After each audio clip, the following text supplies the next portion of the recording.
masih paham gaya kepemimpinan Pak Jokowi.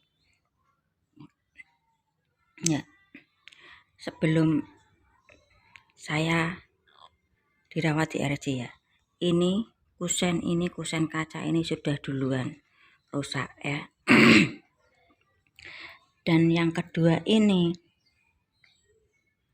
dulu masih melembung-melembung ya, belum pecah seperti ini. Dan yang ketiga ini atas ini sampai sana, sampai ini rusaknya belum begitu parah. Setelah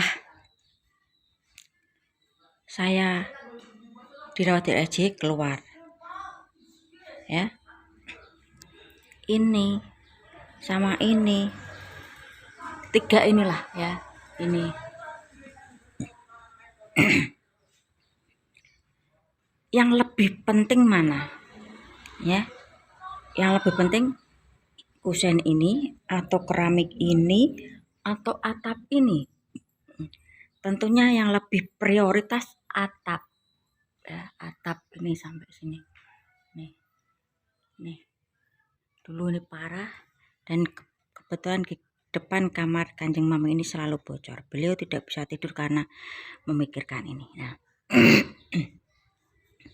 Nah, begitu juga Pak Jokowi yang janji-janji politiknya ingin mengentaskan memberantas korupsi ya, apalagi ya janjinya lupa saya. Dan pendukung sebelah bilang infrastruktur itu tidak bagian dari janji-janji politik Pak Jokowi. Intinya seperti itu. Kalau menurut saya ya mungkin ini misi-misi beliau ya. Ya, contoh saya sebelum sembuh, sebelum dirawat di RJ punya harapan kalau saya punya dana mau benerin ini ya. Kenyataannya setelah saya dirawat di RSJ, keluar dari RSJ, yang lebih parah ini atap ini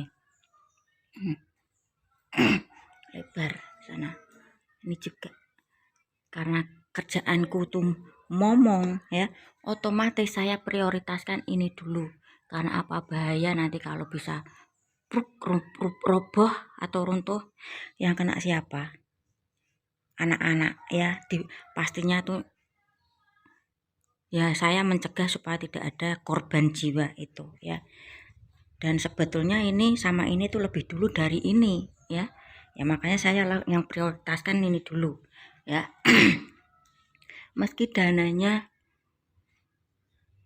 kerjasama sama adik saya bertiga ya, jujur saya hutang, dan dari hasil hutang ini bisa menutup atap rumah supaya apa, anak-anak nyaman lari-larian di sini, lari-larian di sini ya. Dan Kanjeng Mami pun tidak was-was air hujan turun masuk ke dalam kamar ya. Itu yang lebih prioritas saja dulu. Sebagai leader atau sebagai pemimpin yang diutamakan prioritas ya, meski dulu janji-janjinya ingin ini ingin itu, tapi realitanya enggak seperti itu. Enggak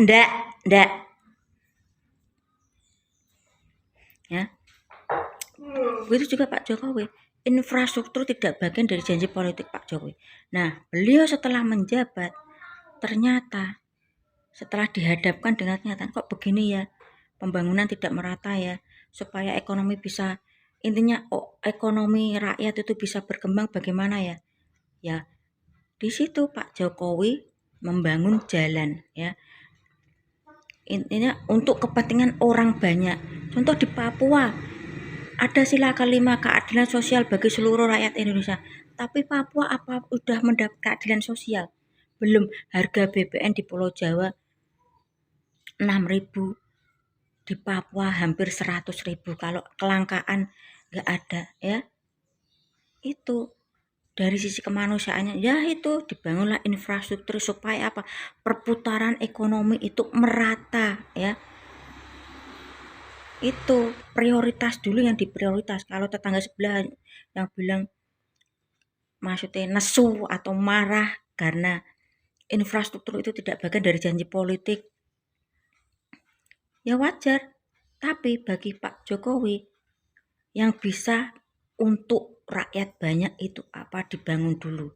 Ya meski beliau resikonya tahu, mungkin tidak menepati janji politik di awal, tapi setidaknya dia berusaha untuk berbuat untuk rakyat yang banyak. Ya. Kalau ini, contoh ini, kusen ini, kan cuma yang dilihat orang luar lah, nggak masalah. Yang penting atap ini kan demi kenyamanan anak, demi kenyamanan momongan orang tua ya. Nah ini kembali lagi Pak Jokowi, tak break dulu.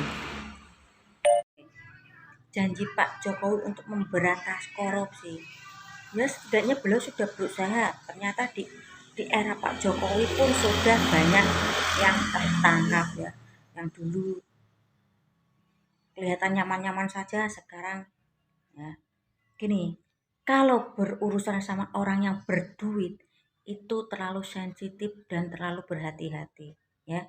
Harus berhati-hati.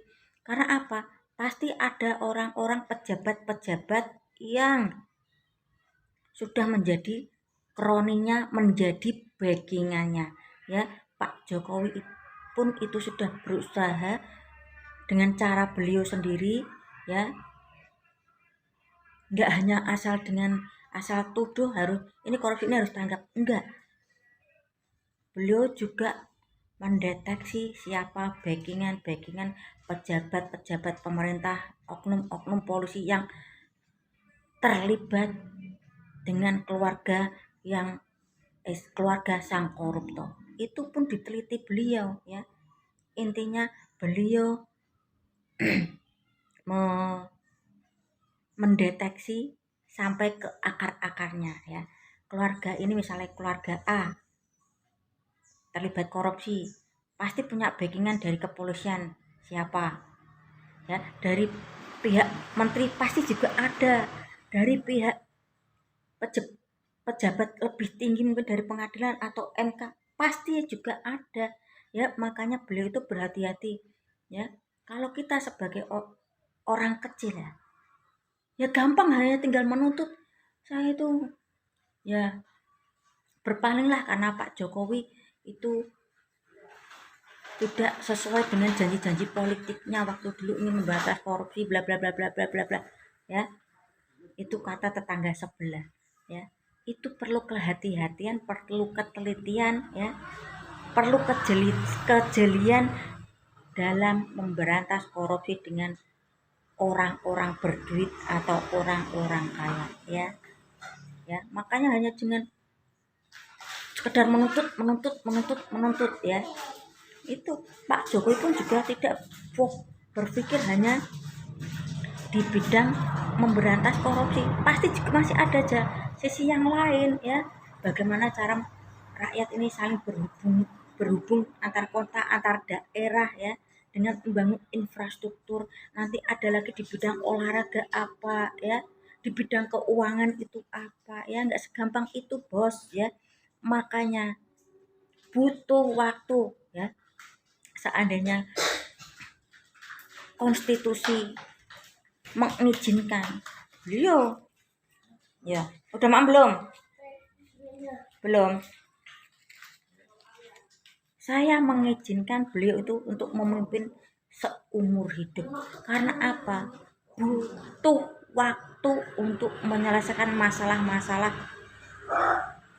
Indonesia yang sudah mendarah daging dari dulu, korupsi, KKN ya, korupsi nepotisme ya, yang sudah tertanam dari dulu. Nah ini Pak Jokowi sedang berusaha ya,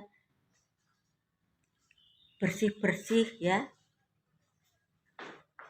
Kalian yang cuman hanya Pak Jokowi tidak menempati janji politik di awal langsung berpaling, cemen loh ya. Kalau menurut saya ya, beliau tuh bisa menjalankan apa yang menjadi janji-janji politik beliau ya. Fokus bisa, tapi Pak Jokowi nggak seperti itu ya. Beliau mementingkan orang yang kepentingan untuk orang banyak dulu ya.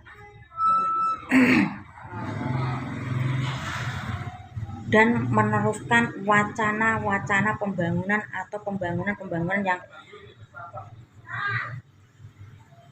era presiden sebelumnya itu belum selesai, beliau itu lanjutkan ya.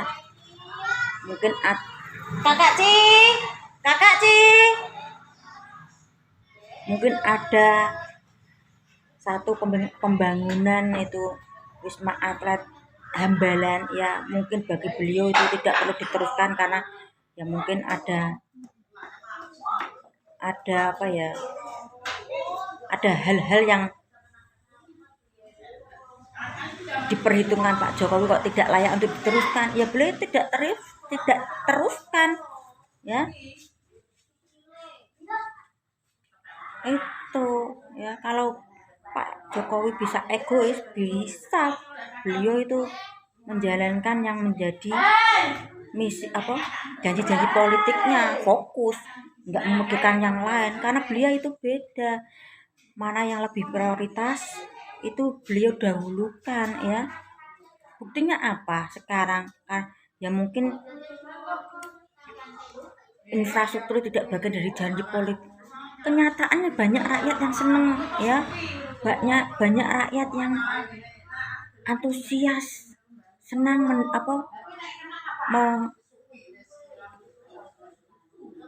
mendapat perubahan di jalan kampungnya ya, yang dulu jalannya jelek sekarang jadi bagus ya. Ya saya memaklumi, saya menyadari bahwa Pak Anies, Pak JK, Pak Paloh itu sedang menggempur Pak Jokowi ya. Ini kata-kata saya kasar ya, menggempur ya, menghajar terus ya. Karena mereka ini oposisi, wajar ya, tergantung rakyat harus cerdas-cerdas memperhatikan memilih calon presiden seterusnya yang lebih ya, mungkin tidak bisa sama seperti kepemimpinan Pak Jokowi, setidaknya ya 11-12 lah, beda tipis ya. Jujur saya secara pribadi kalau Pak Anies no ya, karena pendukungnya berteriak-teriak, zaman lagi susah, kenapa beliau dikasih kepercayaan memimpin DKI, buang-buang anggaran, tuku sepatu, patung bambu mesum, tuku sepeda, itu apa manfaatnya? Hanya buang-buang anggaran ya. Kalau mungkin pakai dana pribadi Pak Anies, saya apresiasi, ini pakai dana APBD ya, anggaran pendapatan daerah ya. Itu oke. Ada yang lagi bilang seperti ini pendukungnya, wah menyematkan namanya begitu, Fatona Tablik Amanah Hapasus, seperti contoh sifat nabi itu ya. Alah, jangan terlalu tinggi menyematkan nama seseorang ya. Beliau itu menyamaratakan jalan antara mobil, sepeda, pejalan kaki. Oke, mungkin itu dari sisi itu bagus. Kita lihat karakter orang ibu kota ya, yang gengsinya sudah besar ya, apalagi mau jalan kaki. Itu minim orang yang melakukan itu, apalagi orang yang sepeda, minim juga orang yang melakukan sepedaan, mungkin hanya di weekend atau hari-hari tertentu ya. Kepadatan itu di hari biasa itu mobil, motor ya. Kalau jalan sudah segitu dibagi 3 ya tambah macet ya. Benar kata beliau, kata Pak Anies, kalau tidak mau macet di Jakarta jalan jam 2 atau 3 malam ya. Kata-kata seperti itu tuh ayam pun tertawa. Pak Anda itu sebagai pemimpin kok Ya, saya paham itu dalam konteks bercanda, tapi bercandaannya kan ini lagi konteks serius. Kenapa Anda bilang kalau tidak mau macet-macet ya lewat di Jakarta itu jam 2 atau 3 malam. Nggak tahu logikanya di mana ya. Otak saya yang baru 13 tahun aja mikir nggak masuk kalau mau jadi capres ya. Kok ada pendukungnya gitu. Yang fanatiknya seperti itu. Aduh. Dah tak akhiri tadi dari video awal. Antara prioritas yang harus prioritaskan dulu itu dilaksanakan ya. Yang lain bisa menyusul. Intinya Pak Jokowi lebih lama memimpin, saya pastikan Indonesia pasti akan cepat maju karena butuh waktu ya. Oke.